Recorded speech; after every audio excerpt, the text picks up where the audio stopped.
అని చెప్పి ఒక పురాణంలో కథ కూడా ఉంటుంది. ఇది ఒక చిన్న సందర్భం కాబట్టి చెప్తున్నాను. ఒకానొక పురాణంలో ఎలా ఉంటుంది అంటే ఒక మహర్షి ఉన్నాడు. గరుత్మంతుడే, ఎవరో కూడా కాదు, గరుత్మంతుడు తను తపస్సు చేసుకుంటూ ఉన్నాడు అక్కడ బద్రికాశ్రమంలో నారాయణుడిని పూజిస్తూ. అక్కడ ఒక చిన్న పక్షులు కూడా, ఒక గూడిలో చిన్న పక్షులు ఉన్నాయి, అవి కొంచెం పెద్ద అవుతున్నాయి అప్పుడే.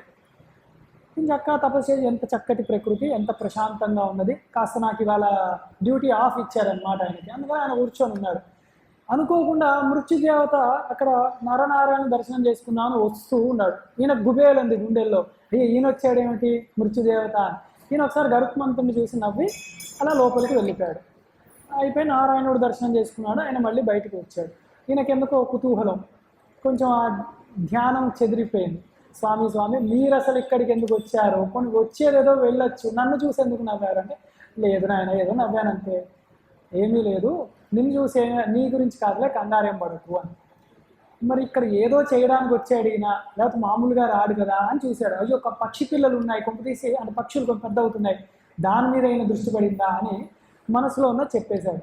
స్వామి మీరు ఎప్పుడు సత్యమే చెప్తారు కాబట్టి కొంప తీసి అంటే, అవును నాయన వాటికి కాలం అయింది, ఆ పని మీదే వచ్చి పనిలో పని స్వామి దర్శనం చేసుకోవడానికి వచ్చాను.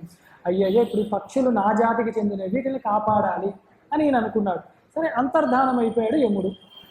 కాసేపు గరుత్మంతుడు ఎలాగైనా కాపాడాలి అని చెప్పి ఏం చేశాడు, ఆ పక్షి పిల్లల్ని తీసుకొని ఎక్కడో ఒక అడవుల్లోకి, చాలా కొన్ని కిలోమీటర్ల దూరంలోని దట్టమైన అడవిలో పెద్ద వృక్షంలో ఆ తొర్రలో దాచాడు. దాచి ఇది ఇంకా పట్టుకోలేరు ఎవరు అని అన్నాడు. అప్పుడు అమ్మయ్య అని యముడు ప్రత్యక్షమయ్యి అలా తీసుకెళ్ళిపోయాడు. అదేమిటయ్యా ఎంత కష్టపడి ఇక్కడికి తెస్తా అంటే, నేను ఇటు వచ్చేటప్పుడు అదే అనుకున్నాను, ఇక్కడున్న పక్షులకి ఆ ప్రదేశంలో చావు రాసి పెట్టింది, ఇది ఎట్లాగా అని నాకు అర్థం కాక నవ్వుకుంటూ వెళ్ళాను, మరి నీ వల్లనే అక్కడికి తీసుకొచ్చావు, ఇదంతా ఈశ్వరుడు యొక్క ప్రణాళిక నాయన, నీకు నాకు కూడా పాపం తగలి కంగారు పడకు అని. అంత భయపడిపోతారన్నమాట యముడి యొక్క దర్శనం అవుతుంది. అందుకని ఆ యమ దర్శనం అంత శ్రేయస్సు కాదు కాబట్టి ఆ మృత్యుంజయుడైన ఆ స్వామి మనల్ని కాపాడాలి నిరంతరము అని ఆయన ప్రార్థిస్తూ